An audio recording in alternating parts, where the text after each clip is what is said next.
Bonsoir et bienvenue dans votre journal sur TV Vendée. Nous sommes le mardi 14 mai, voici les titres. Le Vendée Globe passe à l'heure américaine. La dernière course qualificative, la New York Vendée-les-Sables, s'élancera le 29 mai prochain. 30 skippers prendront le départ et 9 d'entre eux sont de potentiels participants au Vendée Globe. Du matériel médical spécialisé pour les médecins généralistes a été financé par le département. Un budget de 175 000 € pour permettre de désengorger les médecins spécialisés et assurer une meilleure prise en charge des patients. Enfin, nous reviendrons sur la finale régionale du concours du meilleur apprenti paysagiste de France. Nous avons suivi les 36 participants à Mareuil sur l'Edissé lors d'une épreuve pratique. Mais avant toute chose, parlons voile. Dans 2 semaines, 30 skippers prendront le départ de la New York Vendée-les-Sables. Il s'agit de la dernière épreuve qualificative pour le Vendée Globe. 9 prétendants à ce tour du monde en solitaire vont pouvoir prendre ou non le départ des Sables le 10 novembre prochain. Alors pour cette course outre-Atlantique, le record à battre est de 9 jours, 16 heures, 57 minutes et 52 secondes. Au départ donc 30 skippers représentant 11 nationalités et parmi eux 5 femmes et une personne en situation de handicap. Ça va être une course disputée puisqu'elle va être très courte. Ils vont sans doute battre des records de vitesse, donc on a hâte d'y être.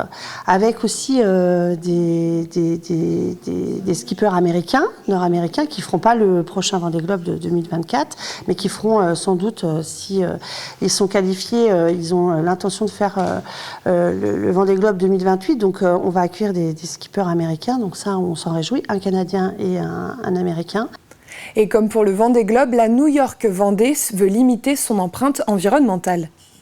Je veux vraiment que nous ayons une attention toute particulière à la biodiversité en particulier. Et nous le savons, au large de New York, nous avons en particulier donc, des baleines qui sont très fréquentes sur ces zones-là. Et nous ne voulons pas qu'il y ait aucune course de réaliser dans ces espaces au risque de ne pas prendre soin de cette biodiversité.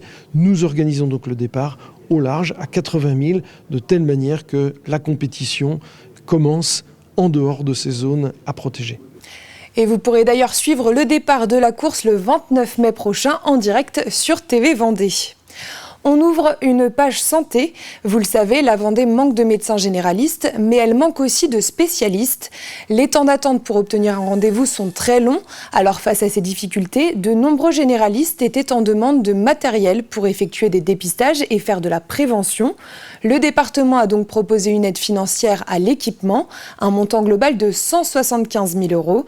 Ce budget a déjà permis l'achat de 10 pyromètres pour mesurer le souffle, de 7 électrocardiogrammes et 24 dermatoscopes. Alix Lanos nous explique. C'est un plan d'action global que le département a mis en place pour tenter de lutter contre les déserts médicaux. Des centres de soins non programmés, des logements pour les internes, des formations des médecins généralistes pour accueillir ces internes. Diverses mesures ont déjà été prises. Et la dernière en date, c'est une aide financière pour que les médecins généralistes puissent s'équiper de matériel spécifique, c'est-à-dire du matériel habituellement réservé aux spécialistes. La proposition innovante de la Vendée, c'est de pouvoir équiper nos médecins généralistes avec des équipements qu'on appelle de second recours, qui sont destinés normalement aux médecins spécialistes et que les généralistes vont pouvoir utiliser pour faire un certain nombre d'examens et ainsi de permettre de trier les patients, si on peut dire ça comme ça. Les patients qui sont éligibles à aller chez le spécialiste, ils vont pouvoir avoir un rendez-vous en urgence plus rapide, et ceux que ça ne nécessite pas, où il n'y a pas de problème particulier, ils ne vont pas aller voir le spécialiste. Les médecins généralistes gagnent ainsi en compétences et ne sollicitent les spécialistes que s'ils ont besoin de leur expertise.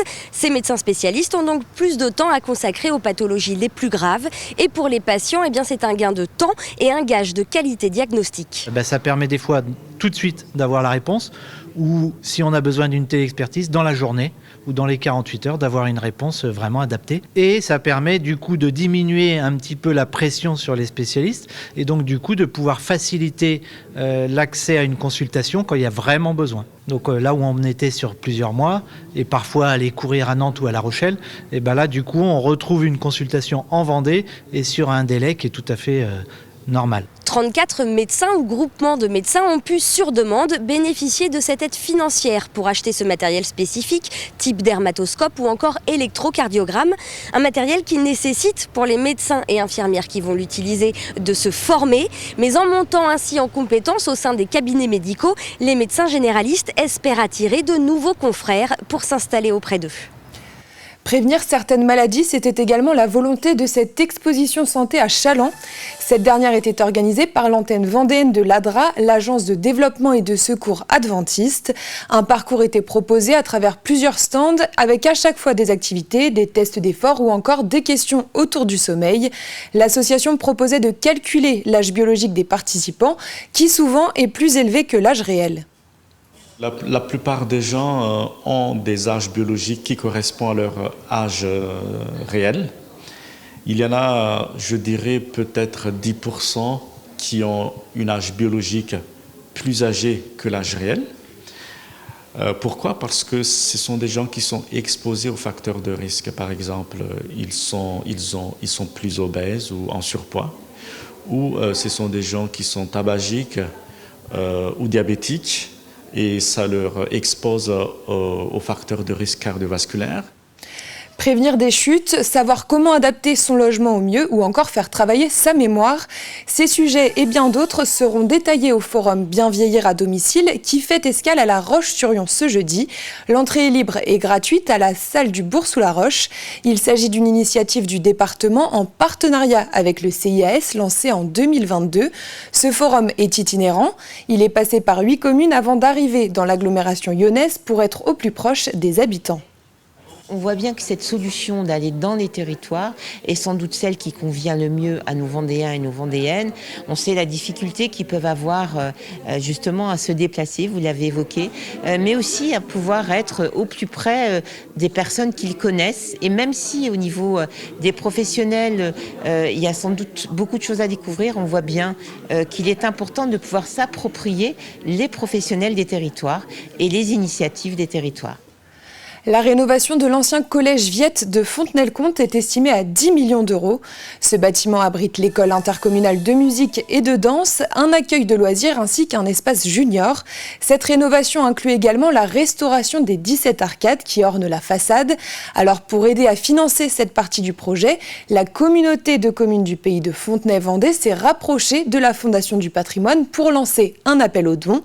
Le coût de la restauration des arcades est chiffré à hauteur de 102 430 € et l'objectif du financement participatif est lui estimé à 70 000 €. Les élus ont décidé de remettre en valeur le collège Viette, qui est aujourd'hui l'école de musique, et ont sollicité la Fondation du patrimoine pour pouvoir faire participer la population à cette opération. On le fait avec plaisir. On a signé avec Monsieur le maire une souscription, c'est-à-dire que tous les habitants de Fontenay-le-Comte et des alentours peuvent apporter leur contribution. On accepte les dons, les moins modestes sont les bienvenus pour que cette opération puisse se réaliser dans les meilleures conditions possibles. Je précise que ces dons sont défiscalisables. Le meilleur apprenti paysagiste de France sera-t-il vendéen ? Nous le saurons le 8 juin prochain à l'issue de la finale nationale. Mais avant cela, la semaine dernière a eu lieu la finale régionale des Pays de la Loire à la MFR de Mareuil-sur-l'Édissé. Nous avons assisté à une épreuve pratique. Regardez ce reportage. Pour être paysagiste, il faut être également un peu maçon. Ces apprentis sont en train de réaliser un muret avec un dallage. Ils travaillent ici avec des pavés et de la pierre. Viendront ensuite les végétaux pour aboutir à ce projet de carré paysager. On a du très très bon travail, du très bon niveau, comme des niveaux un petit peu plus faibles. Mais aujourd'hui, on est là aussi pour ça. Faut tous les niveaux pour arriver à trouver, je dirais, l'excellence. Ce concours du meilleur apprenti paysagiste leur permet à la fois de se confronter aux autres, mais aussi de valoriser leur savoir-faire. C'est ce qu'on recherche chez les jeunes, c'est l'excellence professionnelle, montrer que nous avons des jeunes qui sont motivés, passionnés par leur métier. Au programme de ce concours de la pratique, de la théorie, de la reconnaissance de végétaux, de la connaissance technique, pour tenter d'obtenir une médaille. Les médailles, ça motive vraiment Quand on voit des fois ce qu'on peut réaliser à la fin, on est devant l'ouvrage et on est quand même content de nous, quoi. J'aime ce métier déjà parce que c'est le travail avec les mains, travailler avec la nature, le développer dans le bon sens. Pour Pieds Vivaces, Fautigna et Léa Gnus, les plantes sont naturellement au cœur de ce métier polyvalent.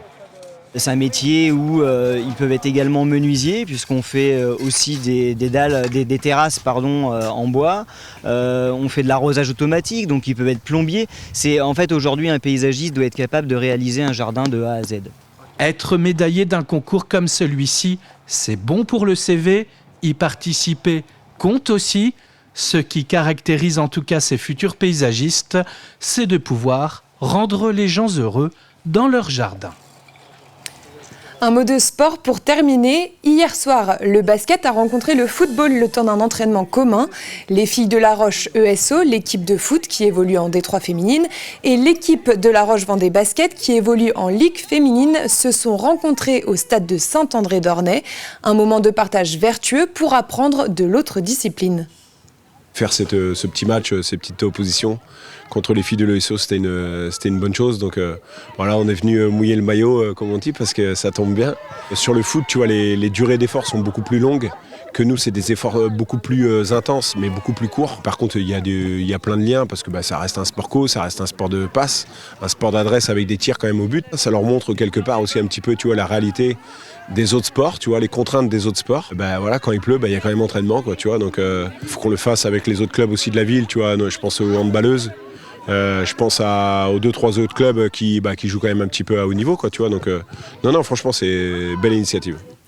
Et ce soir, La Roche Vendée Basket disputera son dernier match de la saison face à Landerneau. Nous y reviendrons demain. C'est la fin de ce journal. Merci de l'avoir suivi. On se retrouve demain à 12h30. Passez une excellente soirée sur TV Vendée.